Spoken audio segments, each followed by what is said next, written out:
Hi everyone, it's the Catholic CEO, Henry Kutarna.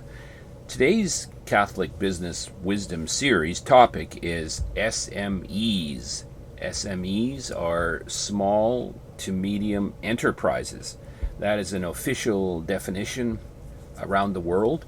It's particularly beneficial to know what an SME is in the United States and in Canada because most of the clients of the Catholic CEO are SMEs. We do have some people that we deal with that are large publicly traded corporations, executives, and so on. But for the most part, you're going to be considered an SME. So I wanted to spend some time today in this series talking about what is an SME and how you should govern yourself knowing that the world categorizes you that way. Many grants, many programs, many types of assistance, even the way your bank focuses on you is targeted to various business audiences. And a big one is the SME market. And so it would be wise of you to know what your targeted messages are going to be from your bank or from your other lending agencies, community groups, and even your city, town, or village government. They're going to do something to focus on SMEs. So, first of all, I'm going to mention that typically an SME is an incorporated business. You could imagine that a self-employed person who is not an incorporated business, they call them sole proprietors or solo entrepreneurs or futurepreneurs. There's sort of a category of that. But for the most part, the SME target audience is incorporated businesses. And for the most part, if you want to get some help from a bank or from a community lending agency or an SBA or the BDC or some of these agencies in Canada and the US, you're going to have to be an incorporated entity. So I'll state that from the get-go here, that you're going to be usually required to be an incorporated business.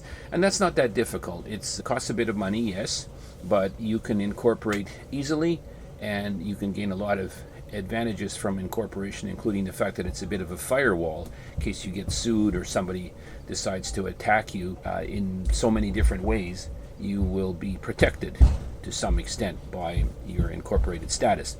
What an SME also is not is the not-for-profit sector. That's called the not-for-profit sector or the non-profit sector, depending on which country you're in.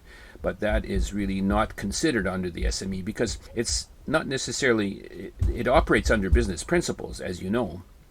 Every not-for-profit has to earn revenue and it has expenses and it has to produce either a surplus or at least a break even so that it can continue into the future. But it's not really considered a business in the sense of the definition of an SME. I want to give you some idea of how important this sector is, and I want to suggest that you should feel pride or a little bit of at least satisfaction knowing that you're working in a sector that is considered really important. And so if you're an incorporated business and you're operating as a side gig, a small family business, a startup, an early stage company, or a long-standing enterprise, you're likely going to be considered an SME. For the most part, the definition of an SME is less than 500 employees. And there's some other criteria, but for the most part, small business where you're talking a few employees, 5, 10, 20 employees, which is again where most of the employment occurs in North America. I'll give you some stats right now. So let's dwell on the United States first of all. In the US, 99.9% of all businesses are SMEs. So there you go. Almost the entire economy is classified in this SME status. And so that means that for the most part, it's small companies employing a small number of people. And they're scattered all over the country, as you know. In the latest census statistical information that I've looked at, almost 61 million people in the U.S. are employed in SMEs. And that is representing about 47% of the private workforce. So we're talking about the private. We're not talking about the not-for-profit, and we're not talking about the publicly traded corporations. But you could say, roughly speaking, half of the entire workforce in the U.S. is made up of people that would be considered SMEs, companies that would be considered SMEs. In the United States, there are 28 million SMEs. So can you imagine that number? 28 million companies that have been set up and that are being run in the small business, in the small to medium business category. Of the 28 million SMEs in the United States, about 40% are women-owned. And so you can see why the women entrepreneur category is considered so precious and popular by the funding agencies and the granting agencies, because that's a category that runs business in a unique way, honestly, and in a way that is very creative and interesting. And so that's why you want to be aware that you're going to be targeted. So if you are a woman-led business in the United States, you're in a serious category. You're going to be targeted by all these financial institutions in a positive way, I would say. You're going to be offered special terms, loans, credits, forgivable loans, and other programs that help you to grow and expand your company. So that's a little bit of statistic about the United States. In the Canadian economic system, the definition of SME is very similar. It's less than 500 employees, and the percentages are quite similar as well. 98% of the Canadian business market is made up of SMEs. And so in both the US and Canada, the corporate sector, the large corporations, the Fortune 500, the Fortune 200, the Fortune 100, these companies are really a minority of the employment, and they're a minority of the percentage of corporations extant in existing in the United States and Canada. In Canada, 98% SMEs, 1.2 million businesses. So usually we're in Canada, the category is typically 10 to 15% of that of the US. And so in the Canadian system, a similar pattern. It's a huge percentage of the economy, it's a huge number of individual companies, and it's a huge number of the employment categories. And I would say that in the Canadian system as well, women-led businesses are targeted very favorably by lending institutions, the commercial banks, by the private banks, by the lending agencies like the BDC or the Community Futures Program, just as much as SBA and some of the banks, most of the banks in the U.S., favor women-led businesses. So those are some statistics to show you that it's an important sector, and it's something that you could feel that you're going to be paid attention to in a lot more ways than one might expect. Let's take a look now at the similarities and the differences. If you're an SME type of business, what are you going to face that might be different than the corporate sector? And this might be obvious to you, but let's take a look at the list and just see if we can understand a little bit more about the similarities and the differences. First, let's talk about governance, how you run your business. If you have a small company, and let's say you're the sole shareholder, or a husband and wife might be the shareholders of a company, or a family, a couple of generations, the mother, the father, and the children might be shareholders in a small little business that's an SME that produces a service or builds a product. You're going to govern it. You'll have a board structure. You'll have a unanimous shareholders agreement and a set of bylaws that kind of governs your company and defines how you make decisions, and how you progress along, and how you handle certain situations like the death of somebody, or a divorce, or other tragedy like that, or if somebody is incapacitated or simply wants to get out. There has to be a rule and a process as how this is done in an orderly, legal fashion.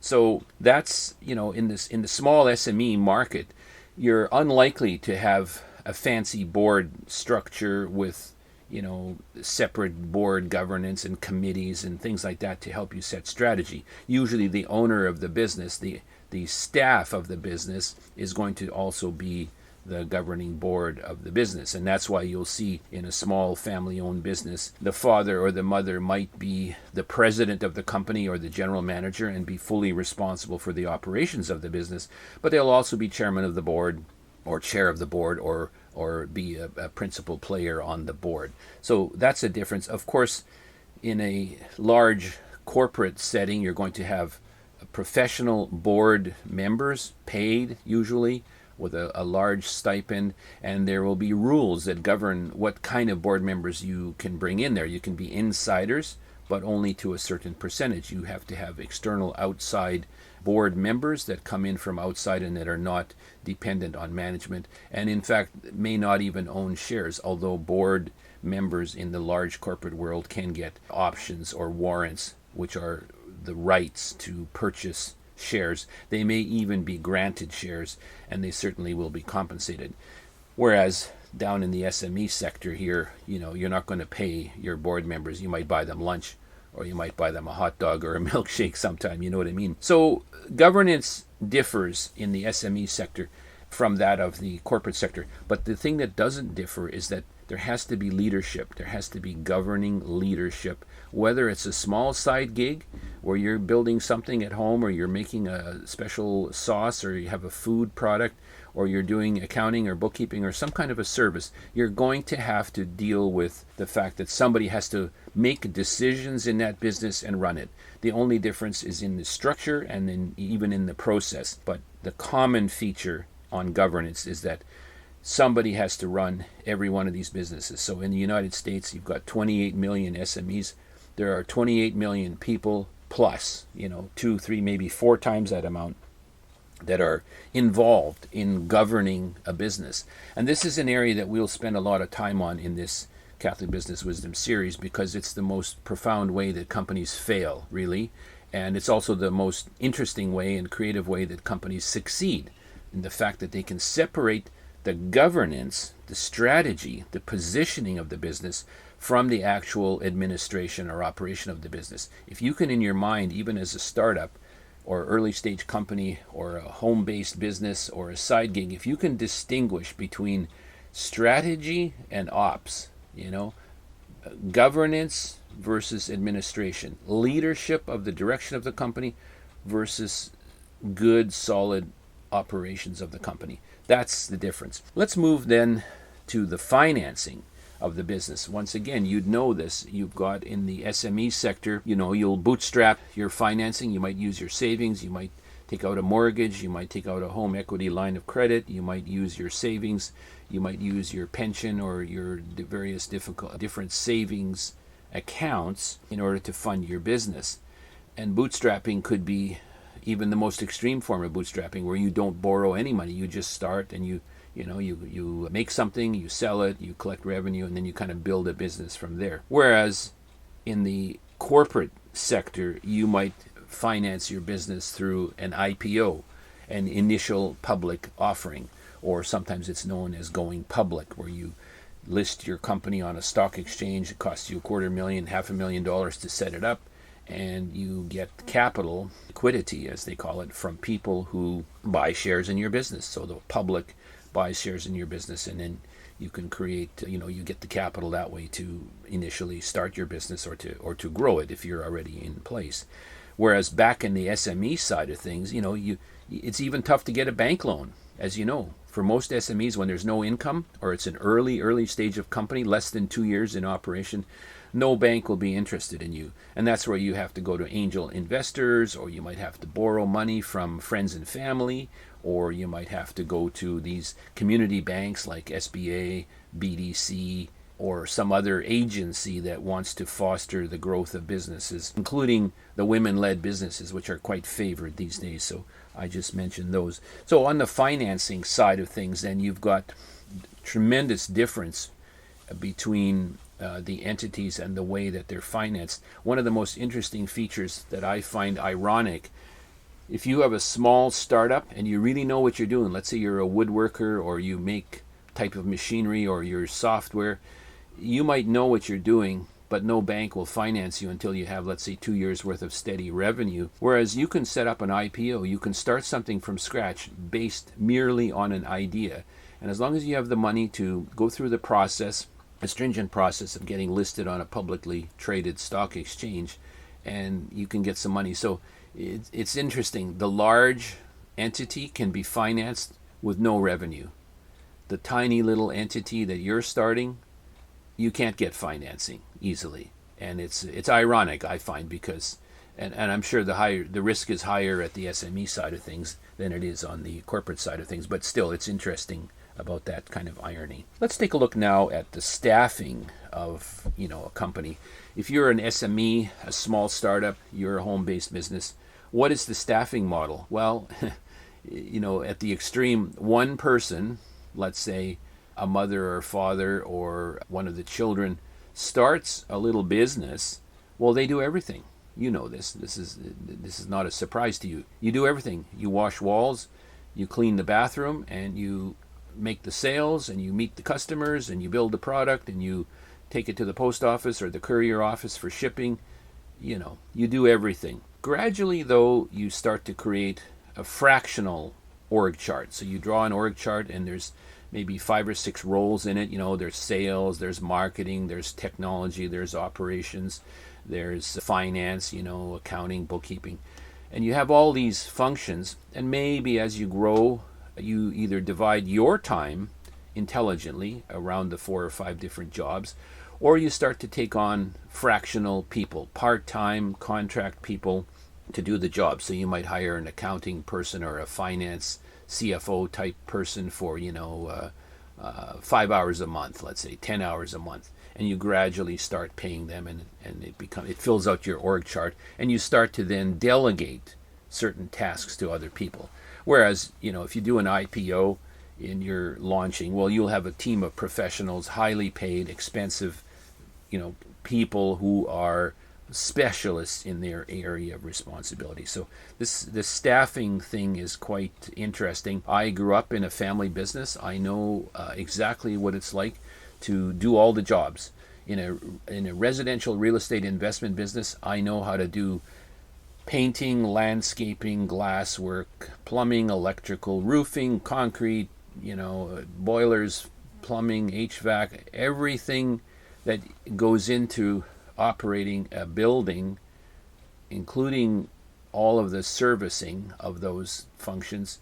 We did all those things. When we had no money and only time, we did all of that ourselves. You start a company and you go public on a stock exchange, well, you'll have a team in place instantly, and the marketplace will finance you, and the banks will look at you with great interest because they want to get that line of credit gig with your company. Whereas in an SME, they will be very reluctant to give you a line of credit unless you sign personal guarantee or give the title to your house or pledge some other assets that you might have. So the staffing is very interesting, and it's full of irony too in so many ways. If you take a look at the markets for companies, most SMEs actually have a very regional market base. So geographical coverage. If you're a coffee roaster, you're going to have customers not even in your city wide. You're going to have customers in your neighborhood. You're going to have customers maybe within a 3, 4, 5 mile radius, maybe a 10-mile radius. But no one's going to drive 15 or 20 miles to come to your shop to buy a pound of coffee. They're not going to do that. So you're limited, and so your market is typically quite local.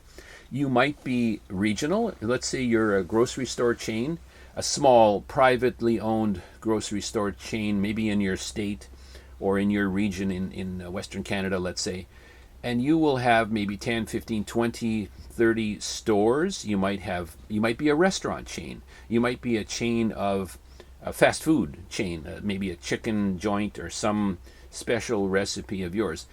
Generally speaking, you can't go national or international without a big capital financing raise and possibly an IPO, an initial public offering. You're going to face that problem. If you're a startup and you've successfully gotten into the 10s and 20s and 100 million in revenue, you might still be a regional player only in your state, and so on. So the SME market tends to be quite local. Maybe it gets regional.